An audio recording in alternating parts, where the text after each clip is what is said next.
Bienvenidos al estudio que nos corresponde al día de hoy.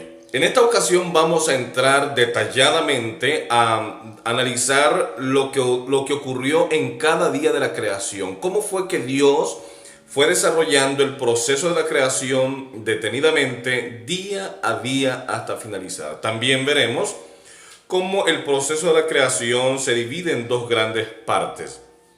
La primera en donde Dios crea las grandes cosas, como los cielos, como la parte seca de la tierra, los océanos. Y la segunda parte, cómo Dios crea o rellena embellece lo que ha creado. Así que vamos a empezar. En esta ocasión vamos a hacer un pequeño repaso de algunos conceptos que hemos visto en otros estudios anteriores. A todo esto, déjenme decirles que existen dos grandes tendencias teológicas o dos grandes propuestas teológicas. A todo esto, hablando acerca del origen de toda existencia o el origen de la creación de Dios. La primera tendencia, la primera propuesta teológica es lo que se llama creatio ex nihilo, o lo que podría ser, o lo que sería igual, creación ex nihilo. Ex nihilo es una palabra latina, pero realmente no latina de Latinoamérica, sino latina del idioma latín. En realidad lo que quiere decir es creación a partir de la nada. En realidad eso es lo que nos enseña Génesis. A partir de la nada ocurrió toda la creación, y esto es lo que para algunos teólogos modernos no es concebible. ¿Cómo es que pudo ser la creación a partir de la nada? Esto solamente se puede entender bajo el concepto de que Dios es todopoderoso, es omnipotente y es infinito. Bajo ese concepto, bajo esa perspectiva, ese principio de Dios, podemos entender la creación ex nihilo.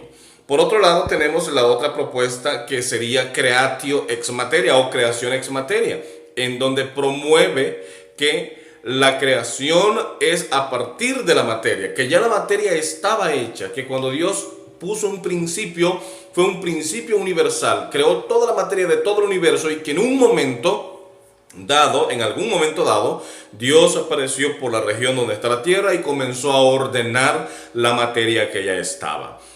Esta teoría pues definitivamente no tiene mucho sustento ni goza de la admiración de la mayoría de teólogos, no goza de esa simpatía. Pero bien, haciendo un pequeño repaso, tenemos que en el capítulo 1, versículo 2 nos dice estaba. La palabra yahetá, que significa estaba, una forma continua de estar, lo que mirábamos en la clase anterior. Estaba desordenada, y aquí entramos a la siguiente palabra, que es el tohu wabohu. El tohu, que es una manera de decir que estaba sin forma. En inglés dice without form, que quiere decir que no había forma o fuera de forma, no tenía una forma. Esa es la palabra tohu para el idioma hebreo, ya transliterada en español. Y la otra palabra, pues, que sencillamente significa wabohu o bohu, que sin el artículo, entonces significa y vacía. Estaba fuera de forma y estaba vacía. No había nada, pero hay que entender que ese vacío es la ausencia total de todo. Al entender esta palabra de esa manera, implica entonces que no existía ni siquiera materia en el lugar donde la tierra llegó a estar. Bien, y la segunda parte nos dice del pasaje, y las tinieblas cubrían la superficie del abismo. La parte de tinieblas también lo estudiamos anteriormente. Tinieblas prácticamente es antimateria, aunque realmente recientemente los científicos han estado hablando mucho acerca de la materia negra, la materia oscura. Hace recientemente, o más bien dicho recientemente, descubrieron que también existe lo que se llama materia negra. Por eso es que luego dice Dios, y Dios hizo la luz y separó Dios la luz de las tinieblas. Hizo una separación de la materia y de la materia oscura. Y a la materia oscura o a la antimateria, o vaya a ser el concepto que se maneje ahora, se le llamó noche, y a la parte de la luz se le llamó día, que luego vamos a estudiar acerca de eso. Y dice que cubrían la superficie del abismo. Es interesante notar que la palabra abismo acá no dice la superficie de la tierra. Notemos esta como es una forma, es una pequeña contradicción objetiva, le llamo yo a esto, que de pronto vemos allí. Por ejemplo, dice, y la tierra estaba desordenada y vacía, lo que dice. Al entender lo que significa tohu bohu, luego la segunda parte nos dice, o sea, tohu bohu en el sentido que no había nada y estaba vacío, no había materia, no había nada. Entonces nos dice, y las tinieblas cubrían la superficie del abismo. Bueno, no sería la superficie de la tierra, porque acaba de mencionar tierra, pero ahora dice del abismo. ¿Qué sucede acá? O había tierra o había abismo. Lo que sucede es que usa la palabra tierra al principio para darnos a entender que ese es el lugar donde se desarrollaría el proyecto, el proceso, el plan de la creación de Dios para la tierra.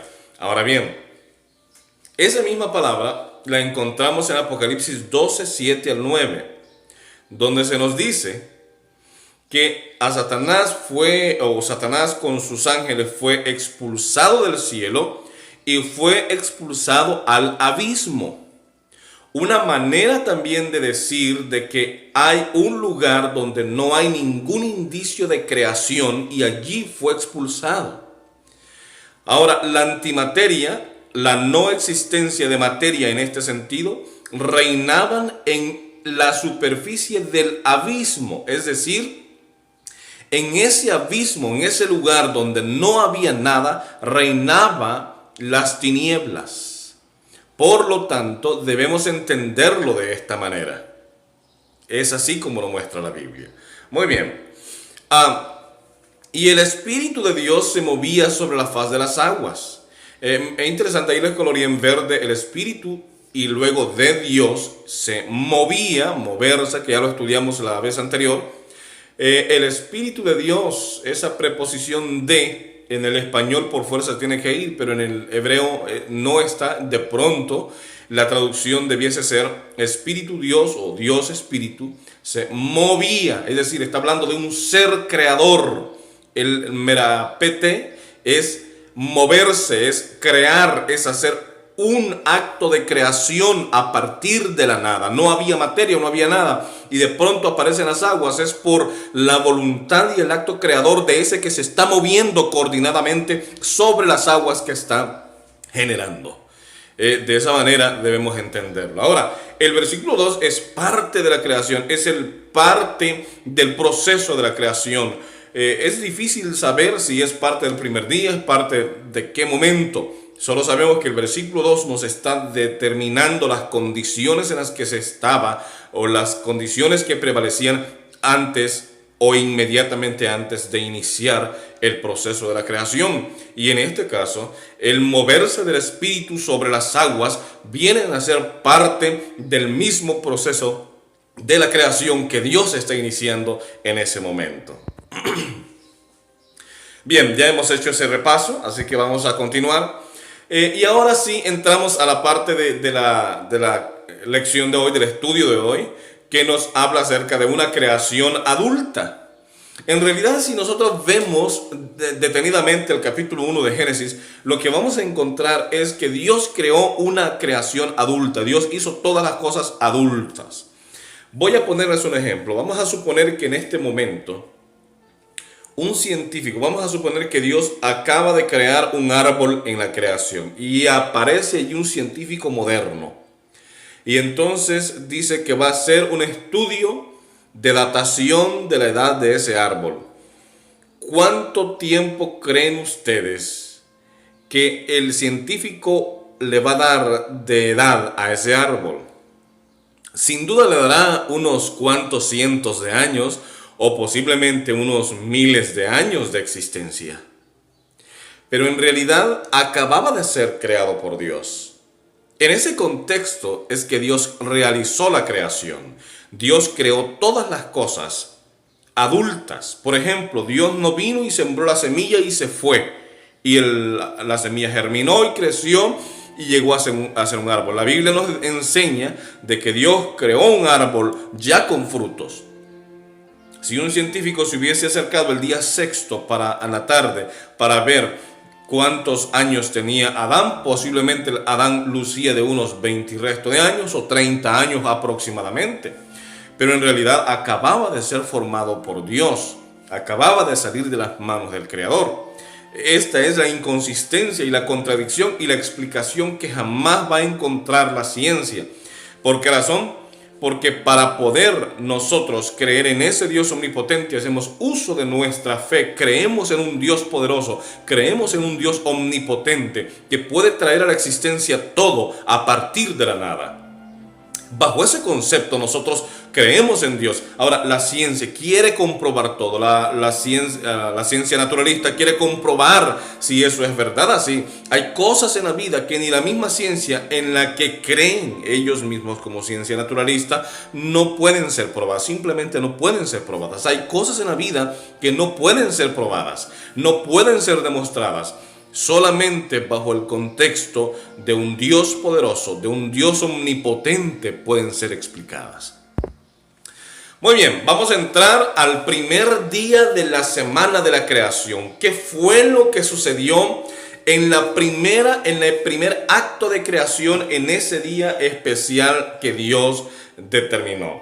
El primer día de la creación. Veamos lo que nos dice Génesis 1:3. Nos dice: entonces dijo Dios, sea la luz, y hubo luz. Qué interesante concepto acá. Entonces dijo Dios, sea la luz, y la luz fue. Ahora, ¿ustedes se han preguntado a qué luz se está refiriendo Dios? ¿O qué luz? ¿Qué significa ese término? Bueno, vamos a continuar. Génesis 1, 4 y 5 nos dice: y vio Dios que la luz era buena, y separó Dios la luz de las tinieblas, y llamó Dios a la luz día, y a las tinieblas las llamó ¿cómo? Noche. Y fue la tarde y la mañana un día. Aún aquí vemos, hay tarde, hay mañana, hay luz, hay día, hay noche. Pero estamos hablando del primer día de la creación, donde prácticamente no hay nada creado más que las aguas que vimos en el versículo 2. No hay más nada creado en el proceso de la creación. Entonces, hasta este punto, en el primer día, ¿qué es lo que nos está tratando de decir? Vamos a ver la definición de la palabra luz. Fíjense lo que significa. Es un agente físico que hace visible los objetos. Además, la luz es toda radiación electromagnética capaz de ser percibida por nuestro sentido de la vista. Hay dos conceptos interesantes acá. El número uno es el agente físico que hace visible los objetos. En otras palabras, para que algo exista,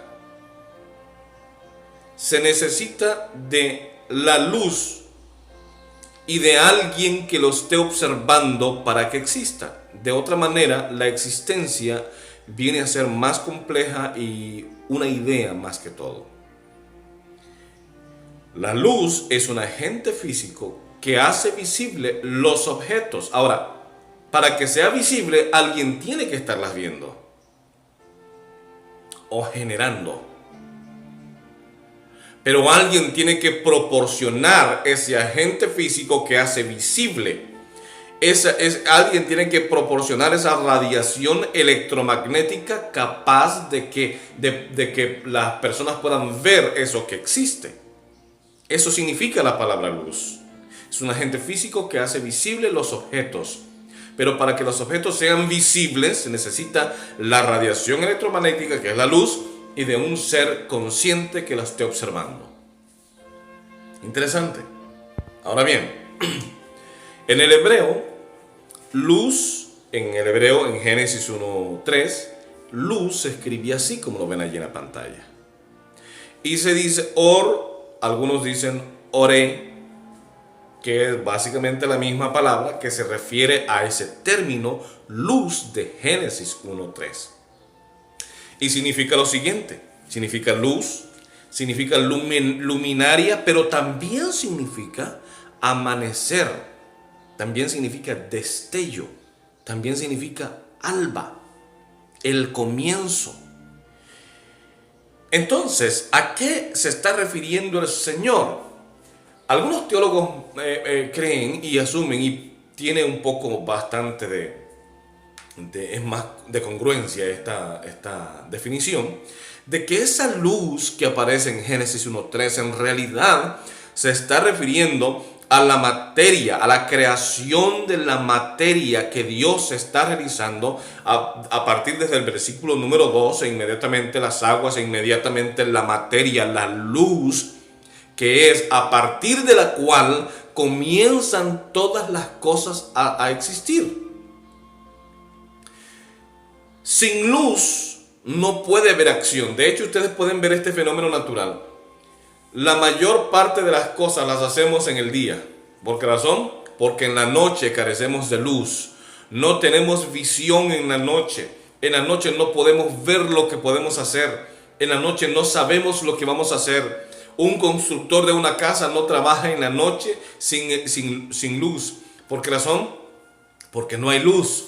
Él no puede ver las cosas tangibles. Él no puede tocar, no sabe qué es lo que va a tocar. La materia prácticamente desaparece de un orden consciente mental. No sabe qué hacer, no hay coordinación, no hay organización, no hay nada en la construcción de un edificio por la noche, en ausencia de luz.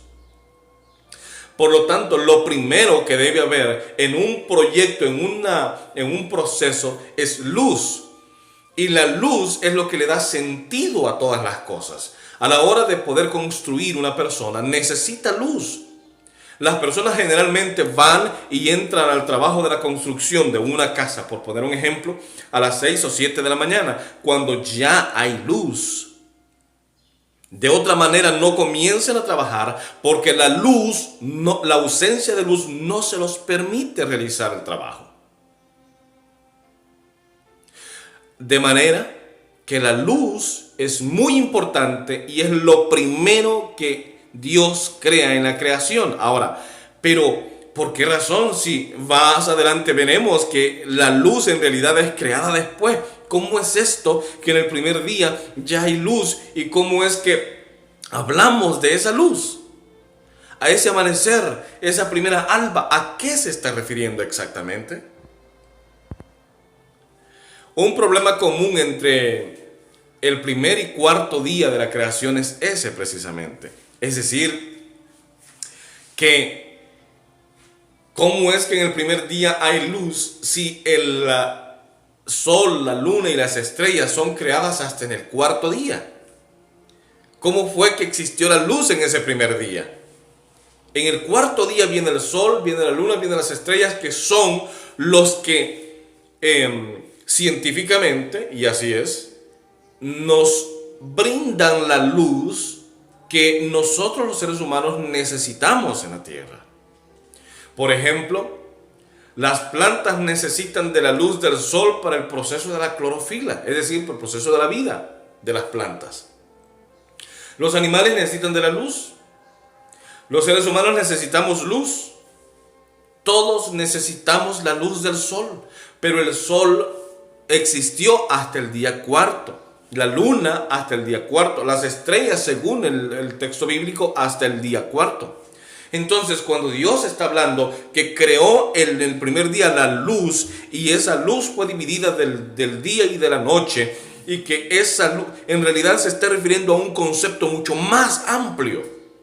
No solamente se refiere a una realidad, de una luz específica, de una claridad o de un primer destello. Más bien también se refiere a esa primera iniciación de materia. La luz es materia.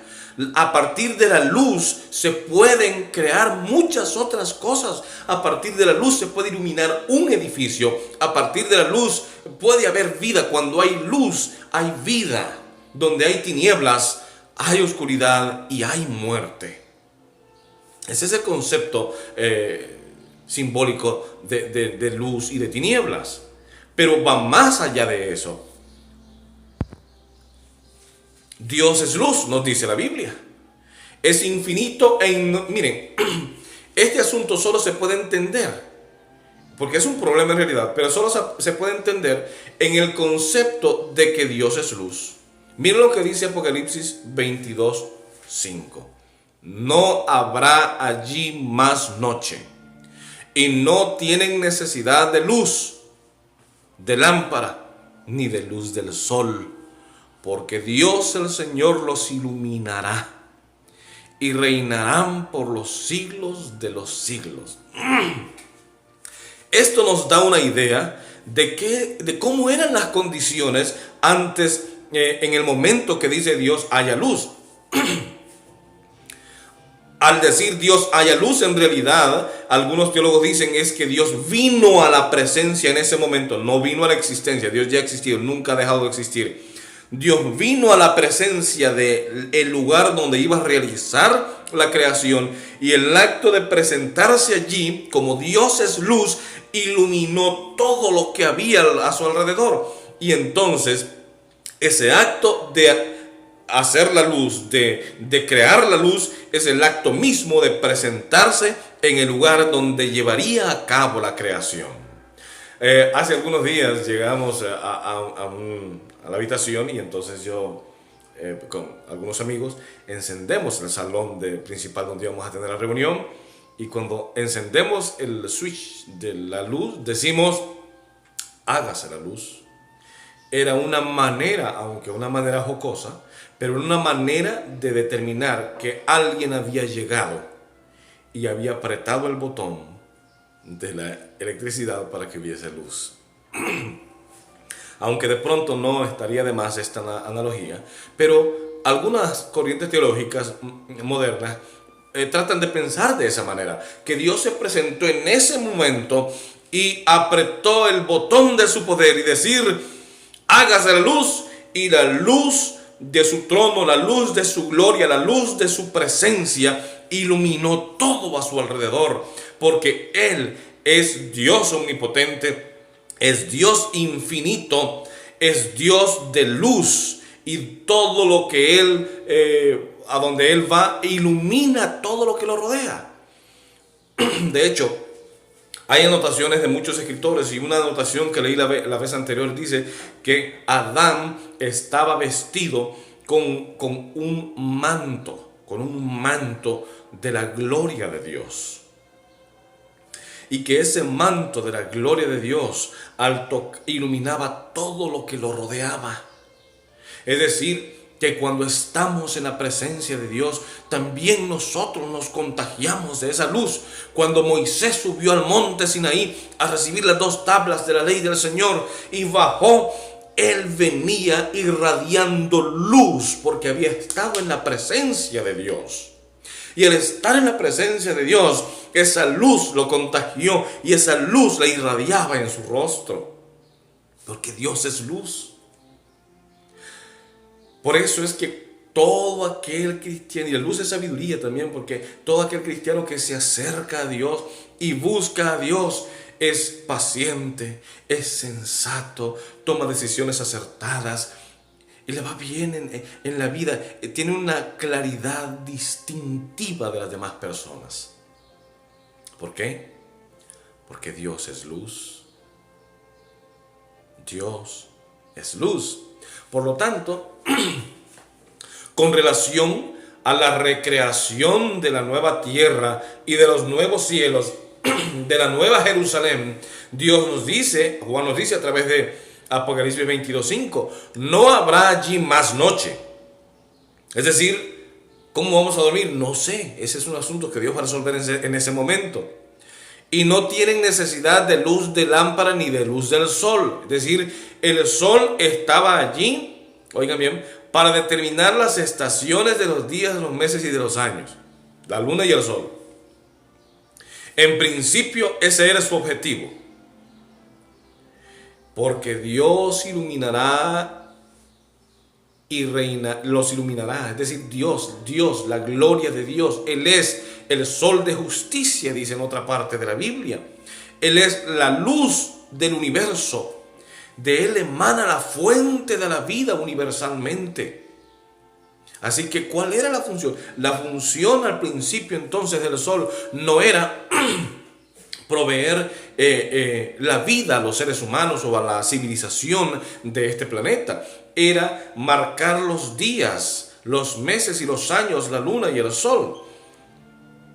De manera que lo que vemos ahora es que al entrar el pecado en la tierra, al Adán caer en pecado, al perder el manto de justicia, al sentirse desnudo, tuvieron que entrar en la temporalidad, en siendo atrapados por el tiempo, y el tiempo siendo gobernados por el sol y la luna a través de los meses, los días y los años.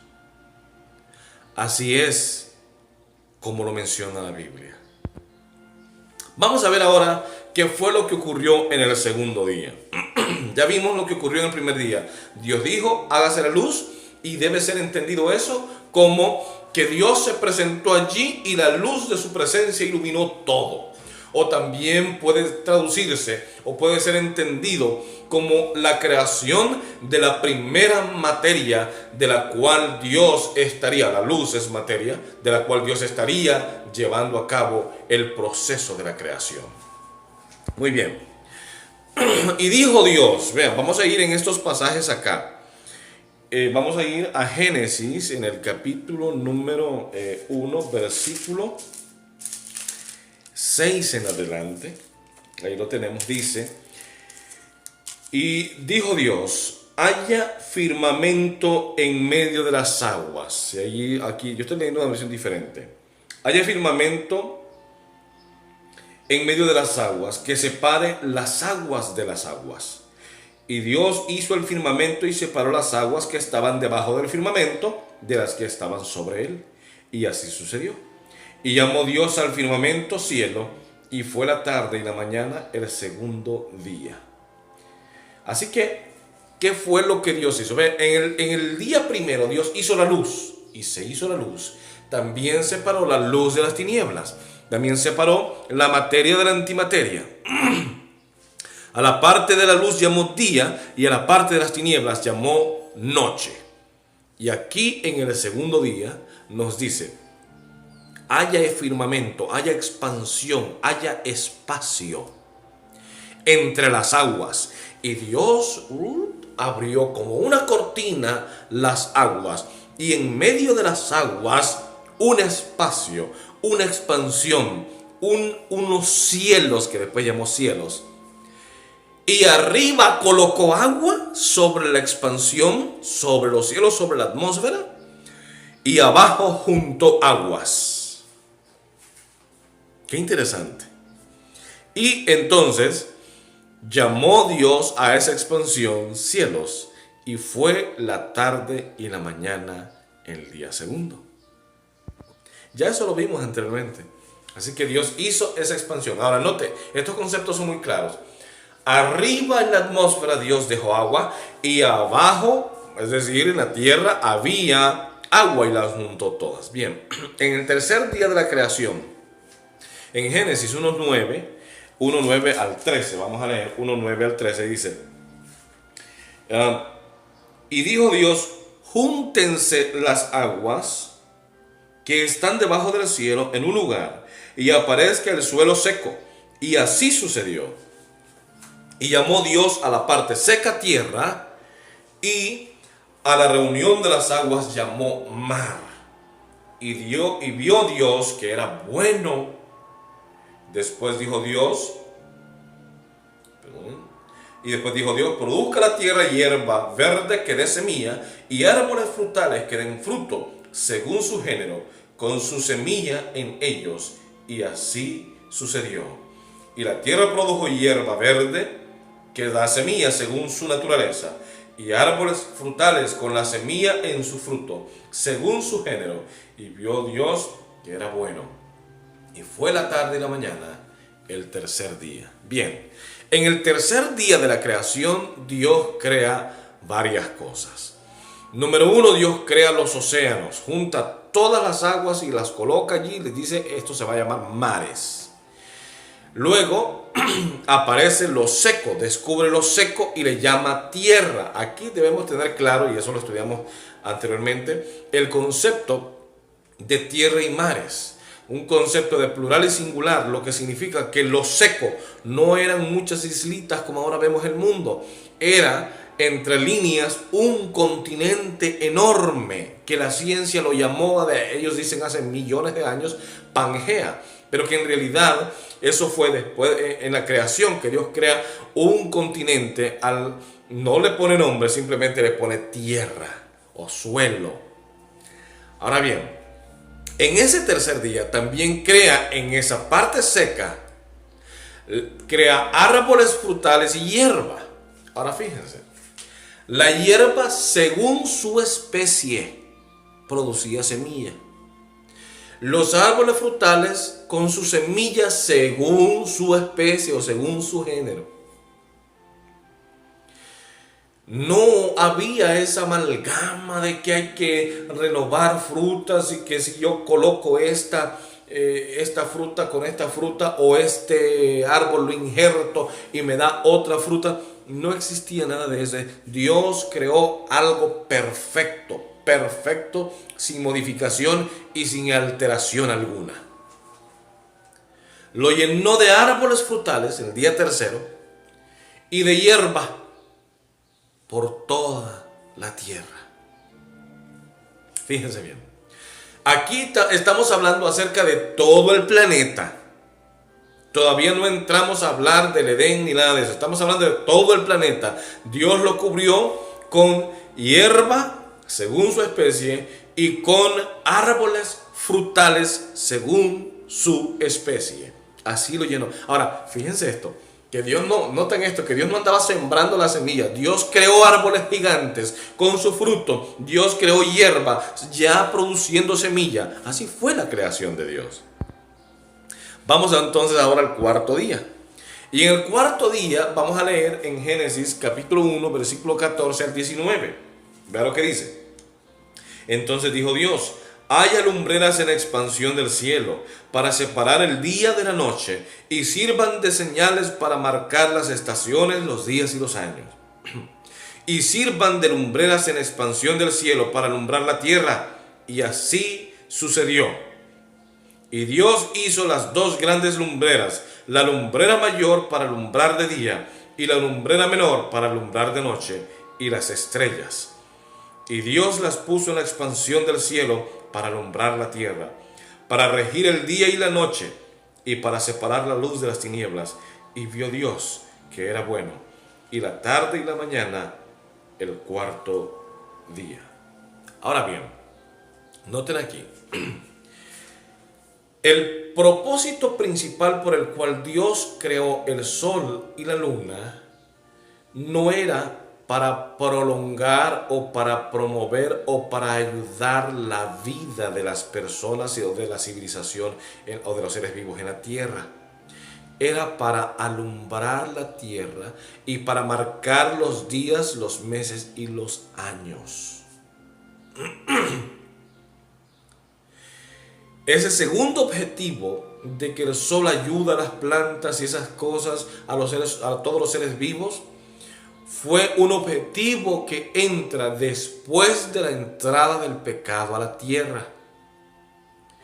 Porque antes de eso, la vida era sostenida completamente y directamente de parte del Señor. No había ningún elemento extra fuera de Dios que hubiese sido colocado como para el sustento de la vida del hombre. a no ser el árbol de la vida del cual no logró alcanzar comer Adán, que luego vamos a estudiar de eso. Sin embargo, lo que estamos viendo es que Dios crea el sol, la luna y las estrellas con un propósito ciertamente diferente. No estaba hablando acerca de un propósito de sostener la vida en la tierra. Estaba hablando de un propósito distinto, completamente distinto. Ahora bien, el día cuarto entonces, Dios crea el sol, la luna y las estrellas. Vamos a ver, el quinto día, ¿qué fue lo que creó Dios en el quinto día? Génesis 1, 20 al 23, ¿qué nos dice? Nos dice: entonces dijo Dios, rebose el agua de seres vivientes y haya aves que vuelen sobre la tierra y en la expansión del cielo. Y creó Dios los grandes animales marinos y todo ser viviente que bulle en el agua, según su género, y toda ave alada según su especie. Y vio Dios que era bueno. Y Dios los bendijo, diciendo: fructificad, multiplicaos y llenad el agua de los mares, y las aves multiplíquense en la tierra. Y fue la tarde y la mañana, el quinto día. Fíjense qué interesante. En el quinto día Dios hace tres cosas: peces, los grandes animales marinos como las ballenas y otros, y las aves de los cielos. En el quinto día. Así que Dios ahora, a partir de, diría yo, de la mitad del día tercero, comienza a rellenar todo lo que Dios había creado.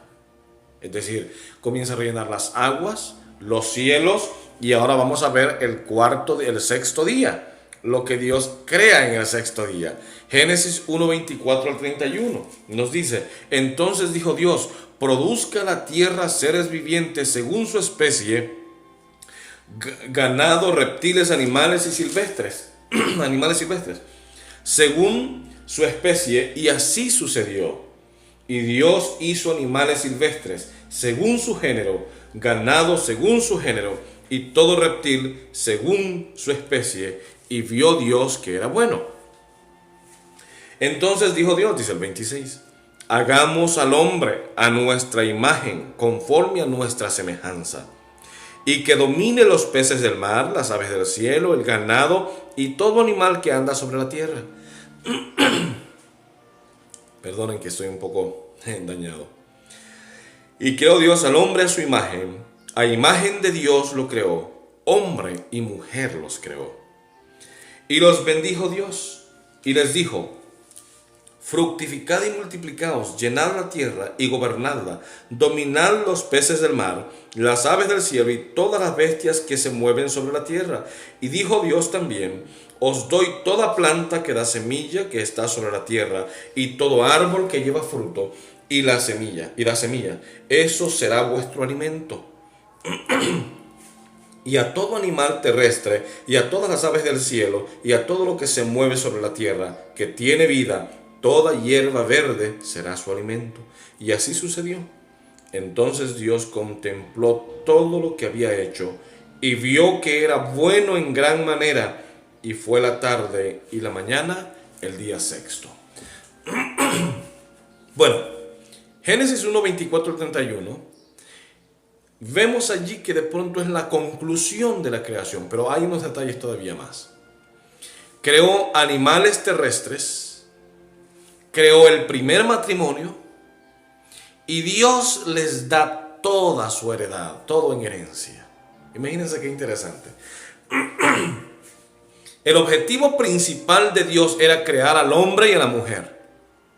Pero antes de crear ese primer matrimonio, Dios lo que realizó fue crear todas las condiciones. Imagínense ustedes todo un planeta embellecido con aguas llenas de peces, embellecido con plantas frutales, hierba por todos lados. Dios había embellecido toda la tierra. Eso es lo que nos dice Génesis 24:31. Y luego dice, y luego los vio y los bendijo y los multiplicó. La bendición fue una multiplicación y que llenaran toda la tierra de seres vivos. Pero además de eso les dijo, les doy todo bajo su control, bajo su mando, bajo su administración. Les he dado todo esto para que lo administren. Eso fue lo que Dios dijo.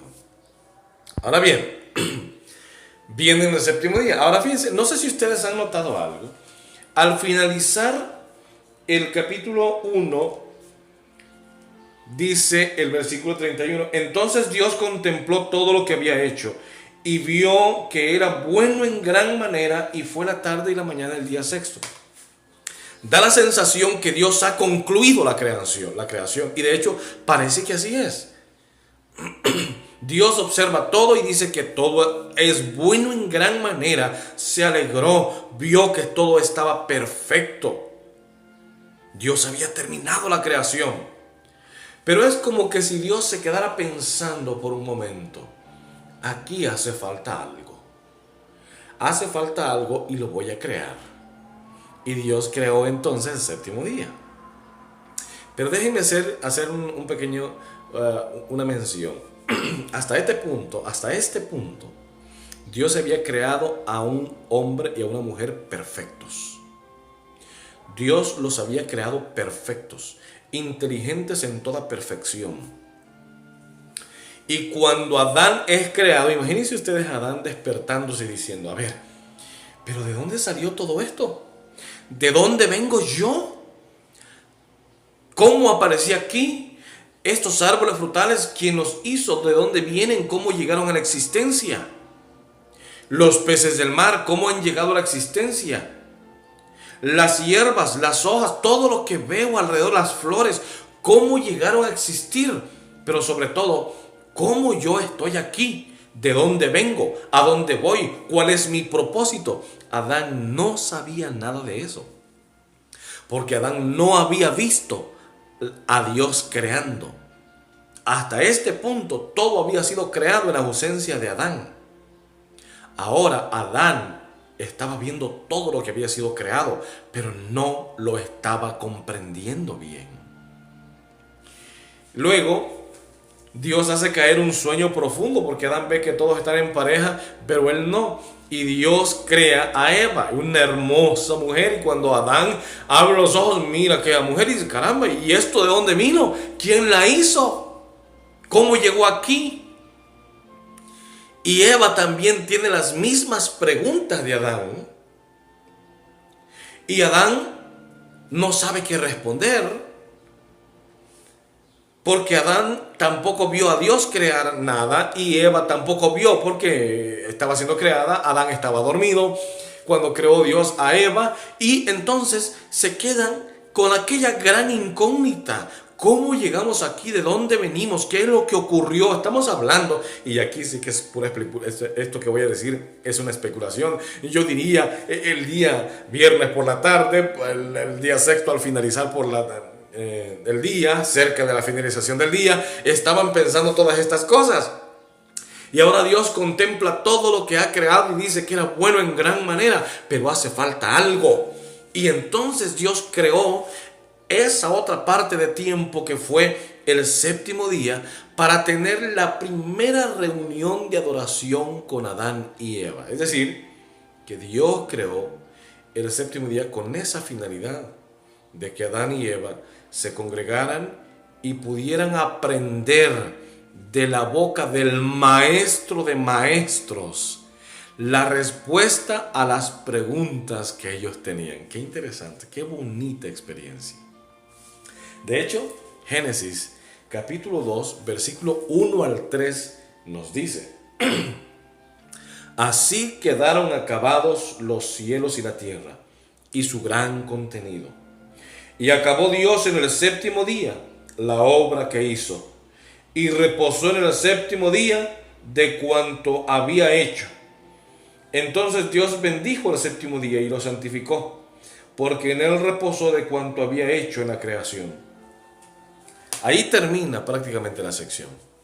Ahora, quiero hacer una pregunta. ¿Por qué Dios descansó? ¿Acaso Dios se cansa?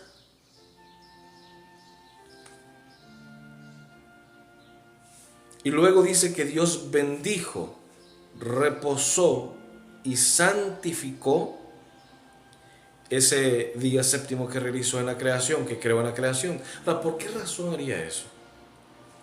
Haciendo un análisis de las palabras reposar, santificar y bendecir, significa una acción de gratitud en adoración, doblar rodillas ante el Dios Supremo. Dios no se cansa. Dios no necesitaba descansar. El hombre tampoco estaba cansado, acababa de ser creado en el día sexto. La mujer tampoco estaba cansada, acababa de salir de las manos del Creador. Entonces, ¿de qué iban a descansar? De pronto, este término ha sido mal entendido y hemos llegado a pensar que reposar es sinónimo de descansar, pero en realidad tiene un significado diferente. Reposar en realidad es dejar de hacer lo que comúnmente haces, y luego la palabra santificar, que es lo que Dios hace con el séptimo día, lo santificó. Dios santifica ese día, y entonces santificar significa apartado para un uso especial, lo que eso significa entonces que había que cesar de hacer lo que se estaba haciendo hasta ese momento, que Adán estaba administrando lo que Dios le había dado en heredad, y Dios pues había dejado de estar creando y había que dedicar un tiempo exclusivo diferente. Y entonces ahora dice que lo bendice. La palabra bendecir en Génesis 2, 1 al 3, significa doblar rodillas en actitud. Tiene esa idea intrínseca. Entonces, significa que reposar es cesar de hacer lo que se estaba haciendo para ser apartado para un uso exclusivo, que es santificar, y doblar rodillas en gratitud, que sería bendecir. En otras palabras, ese séptimo día de la creación, Dios lo saca exclusivamente para reunirse con Adán y Eva. No era para sentarse en una hamaca, en una silla mecedora, no. Era para la primera reunión de adoración. Era para presentarse Él como creador y responderle a Adán todas las preguntas que tenía. Tú decías que ¿de dónde venías? Bueno, yo te creé del polvo de la tierra. A ti yo te hice de la costilla de él cuando estaba dormido. ¿Te acuerdas cuando estaba dormido? Bueno, yo saqué la costilla y te creé a ti para él. Todo lo que tú ves, eso yo lo creé para dárselos a ustedes. Es el regalo que les quiero dar, para que lo administren, para que hagan cosas buenas con ellos. Y Adán y Eva, al ver tanta hermosura y tanta perfección, no hacían otra cosa que doblar sus rodillas y adorar al Creador de todas las cosas, al Dios omnipotente, al Dios misericordioso, al Dios creador de la vida. Por esa razón es que en esta clase debemos tener claro un concepto. Apartemos ese tiempo exclusivo que Dios nos dejó también en heredad, para que adoremos a nuestro Dios, lo bendigamos, le demos bendiciones, Él es bendito por los siglos. Lo santifiquemos y le digamos cada semana: Señor, este espacio de tiempo es para ti, en reconocimiento de que tú eres mi creador, tú me hiciste, tú me formaste, tú me elegiste desde el vientre de mi madre, tú me escogiste a mí como tu hijo. Por eso dedico este tiempo que tú me diste desde la creación para que yo sea tu hijo y tú, mi Dios y Salvador. Hemos llegado al final de la clase de hoy.